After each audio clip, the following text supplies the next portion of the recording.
राजनगर में सबसे आलीशान कोठी सुशीला नाम की महिला की है। सुशीला जवान और बेहद खूबसूरत कंवारी महिला है। उसने अभी तक शादी नहीं की है। लोग तो पैसों के लिए व्यापार करते हैं, मगर ये सुशीला तो पैसों का ही व्यापार करती है। इसके पास बहुत पैसा है और ये लोगों को ब्याज पर पैसा उधार देने का काम करती है। एक बार रामलखन नाम का एक आदमी उसके घर कर्ज लेने के लिए आता है और दरवाजा खुला देखकर सीधे अंदर घुसा चला आता है। अरे ओ सुशीला जी, कहाँ हो? थोड़ा कर्ज चाहिए था। रामलखन ये कहते हुए अंदर घुसाता है कि तभी अचानक फर्श पर फिसलकर औंधे मुंह जा गिरता है और देखता है कि फर्श पर ताज़ा ताज़ा गर्म खून बह रहा है।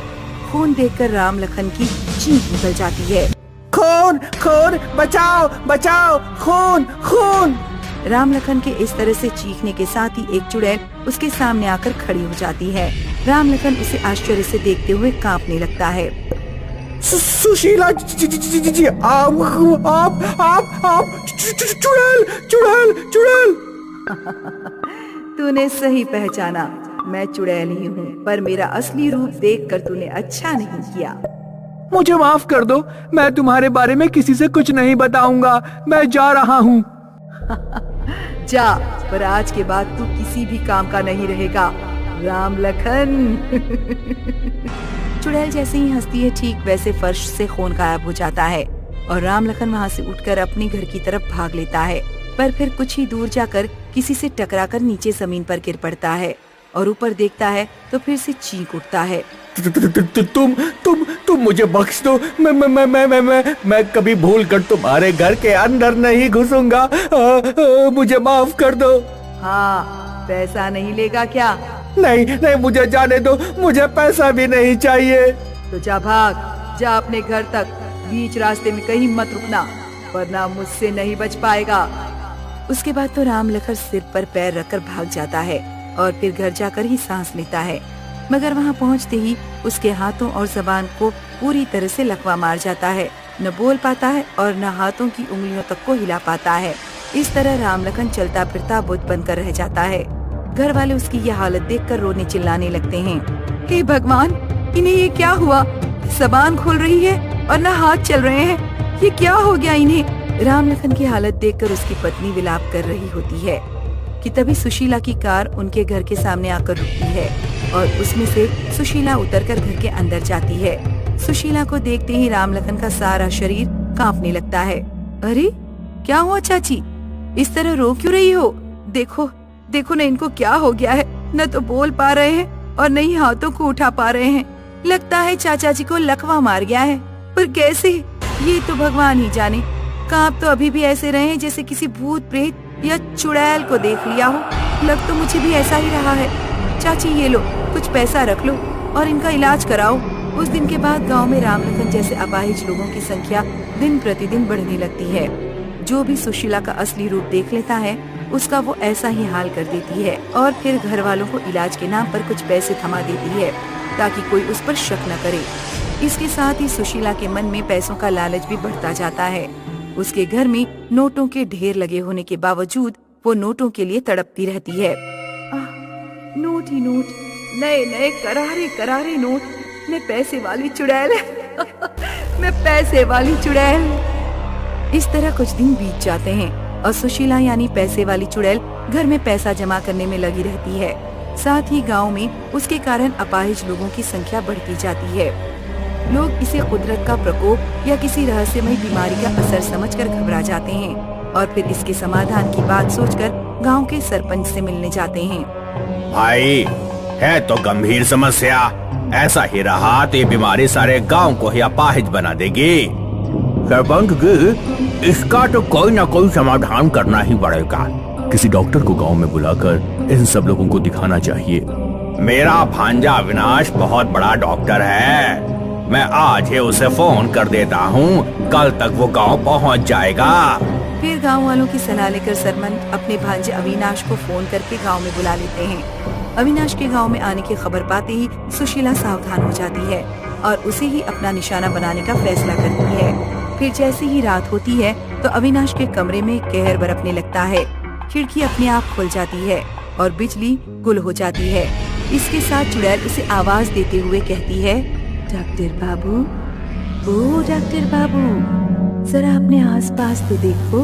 ये आवाज सुनकर जैसे ही अविनाश जागता है तो दंग ही रह जाता है। खिड़की खुली थी और उसमें से ढेरों जुगनू अंदर घुसे आ रहे थे। ये सब देखकर अविनाश घबरा जाता है और चीखते हुए अपने मामा को आवाज देता है। मामा, ये क्या हो रहा है? यहाँ जरूर कुछ गड़बड़ है, जल्दी आओ। अभी अविनाश चीख कर अपने मामा को बुला ही रहा होता है कि तभी बत्तियां जलने बुझने लगती हैं और चुड़ैल आ जाती है। तू क्यों आया डॉक्टर? अब तू भी अपाहिज हो जाएगा। मुझे माफ कर दो, मैं कल ही गांव छोड़कर वापस लौट जाऊंगा। नहीं जाएगा अब तू भी यहीं रहेगा। इसके बाद चुड़ैल अविनाश को खूब तड़पाती है और उसे भी अपाहिज बनाकर लौट जाती है।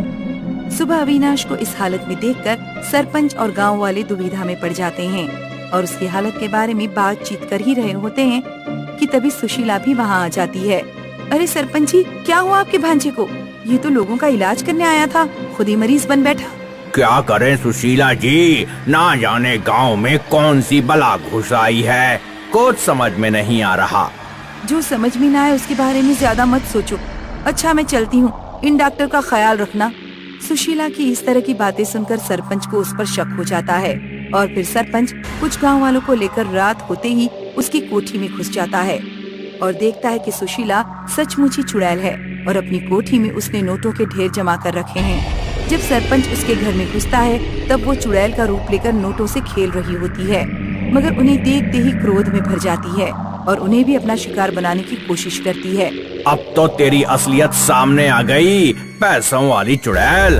अब क्या कहोगी? मैं तुम्हें भी अपाहिज बना दूंगी। ये कहकर जैसे ही वो सरपंच पर अपनी ताकत आजमाने की कोशिश करती है, मगर सरपंच का बाल भी बांका नहीं कर पाती, उल्टे खुद सरपंच से डरकर पीछे हट जाती है। तेरी पवित्र और दयालु आत्मा पर मेरा बस नहीं चल रहा, पीछे हट जा, नहीं तो भस्म हो जाऊंगी मैं जलकर। ये कहते हुए चुड़ैल पीछे हट जाती है, मगर फिर भी सरपंच उसी की तरफ बढ़ता जाता है और जैसे ही उसके निकट पहुंचने को होता है तो आसमान से कोई तारे जैसी चीज बिजली की तरह टूटकर सीधे चुड़ैल पर पड़ जाती है और चुड़ैल उसमें जलकर भस्म हो जाती है। उसके भस्म होने के साथ ही सभी अपाहिज लोग पहले जैसे सेहतमंद हो जाते हैं। हिमाचल की तैयारियों में एक गांव बसा था जिसमें बरसों से कोई विवाह नहीं होता था, इसलिए वहाँ की आबादी धीरे धीरे खत्म होने की कगार पर थी। बहुत से लोग गांव से शहर में पलायन कर गए थे। गांव में सिर्फ कुछ ही परिवार रह गए थे। गलती से इक्का दुक्का कोई सैलानी वहां घूमने पहुंच जाता तो वहां की खूबसूरत वादियों को देखकर हैरान हो जाता। एक बार अजय अपनी पत्नी मोहिनी के साथ कहीं जा रहा था, तब तक उस घाटी वाली सड़क पर ही गाड़ी खराब हो गई।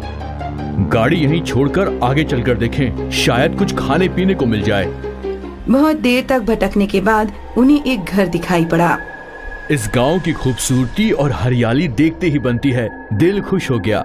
पर पूरे गांव में इतना सन्नाटा क्यों है? गांव में लोग ही नहीं हैं, इसलिए पर्यावरण भी बिल्कुल शुद्ध है। चारों तरफ प्रकृति की छटा बिखरी हुई है। बहुत देर तक भटकने के बाद उन्हें एक घर दिखाई पड़ा। जब वो उस टूटे फूटे घर में गए तो देखा एक बुजुर्ग व्यक्ति जिनकी उम्र लगभग 90 साल रही होगी, चारपाई पर बैठे थे। कौन हो बेटा? मेरे पास आओ। कितने सालों से किसी इंसान के दर्शन नहीं हुए। बाबा, आप इस घाटी के बारे में कुछ जानते हैं? ना यहाँ कोई इंसान दिखाई पड़ रहा है और ना ही कोई जानवर। तुम यहाँ कैसे आए? मेरा नाम अजय है, इधर से निकल रहा था, अचानक मेरी गाड़ी बंद हो गई। मैंने सोचा कुछ खाने पीने की जगह हो तो कुछ खा पीकर फिर से गाड़ी स्टार्ट करने की कोशिश करूंगा। जाओ देखो, घड़ी में पानी होगा और कुछ रोटियां भी होंगी, वही खा लो। यहाँ तुम्हें बाहर कुछ भी खाने को नहीं मिलेगा। अजय और मोहिनी दोनों खा पीकर बैठ गए। तब बहुत समय पहले ये घाटी भी अन्य घाटियों की तरह इंसानों और जानवरों से आबाद थी। चारों तरफ खुशहाली थी। लोग खेती के अलावा अपना अपना व्यवसाय भी करते थे। एक बार एक मछुआरा पास की नदी में मछली पकड़ने आया। वहाँ नदी के किनारे एक खूबसूरत मछली तड़प रही थी। उसने जैसे ही मछली को हाथ लगाने के लिए हाथ बढ़ाया, वो मछली एक लड़की की आवाज में बोली, मुझे तभी हाथ लगाना जब मुझसे शादी कर सको। मैं तो पहले से ही शादीशुदा हूँ, मेरे 2 बच्चे भी हैं, मैं शादी कैसे कर सकता हूँ? अगर शादी कर भी लिया तो खिलाऊंगा क्या? साधारण मछली ही तो है, शादी कर भी लूं तो किसी को क्या फर्क पड़ेगा? यही सोचकर उसने मछली को उठा लिया। उसे उठाते ही वो एक खूबसूरत मत्स्य कन्या में बदल गई। ये देखकर वो हड़बड़ा गया और तो मछली से लड़की कैसे बन गई? पहले तुम्हें मुझसे शादी करनी पड़ेगी, वरना मैं इसी नदी में कूदकर अपनी जान दे दूंगी, जिसका परिणाम तुम्हारे पूरे गांव को भुगतना पड़ेगा। मेरी बात तो सुनो, मैं पहले से ही शादीशुदा हूँ, मेरे 2 बच्चे भी हैं। मैं तुम्हें घर लेकर चलता हूँ, वहाँ गांव की पंचायत ही ये निर्णय ले सकती है कि मैं दूसरा विवाह कर सकता हूँ या नहीं। तुमने मुझे हाथ क्यों लगाया, जबकि मैंने तुमसे पहले ही कहा था कि शादी करनी है तभी हाथ लगाना। तुम अपनी पहली पत्नी के रहते दूसरी शादी नहीं कर सकते। इतना सुनते ही अचानक वो मत्स्य कन्या एक भयानक चुड़ैल में बदल गई। इस झूठे गांव में अब से कोई विवाह नहीं होगा, ये घाटी बर्बाद हो जाएगी।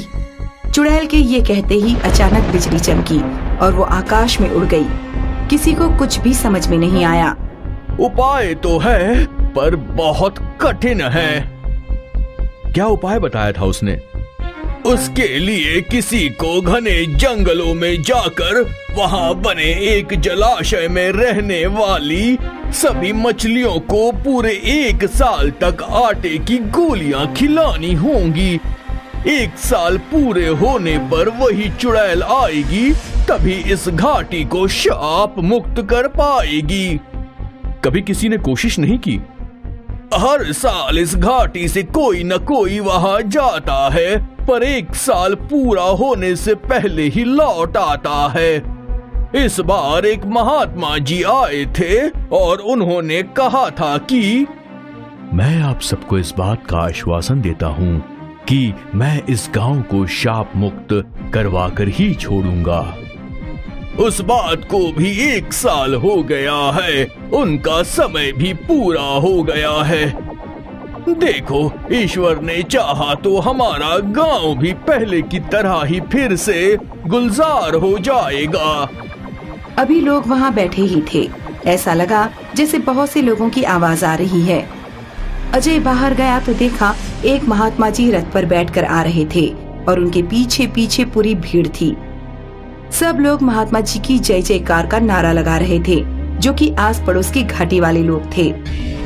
मुझे भी सहारा देकर बाहर तक ले चलो। आज लगता है हमारी घाटी उस चुड़ैल मत्स्य कन्या के श्राप से मुक्त हो गई है। अजय सहारा देकर उन्हें बाहर तक ले आया। महात्मा जी जब आए तो सबने उनके चरणों में गिरकर बहुत बहुत धन्यवाद किया। गांव में मुश्किल से 15 लोग रहते थे। उनके लिए बड़े सौभाग्य का दिन था। बहुत बड़ा उत्सव मनाया गया। हमारा सौभाग्य कि मैं और मेरी पत्नी इस ऐतिहासिक घटना के साक्षी बने। कुछ महीनों बाद अजय दोबारा उस घाटी वाले गांव में गया तो वहाँ जो लोग बरसों से बाहर चले गए थे वो भी अपने गांव वापस आ गए थे।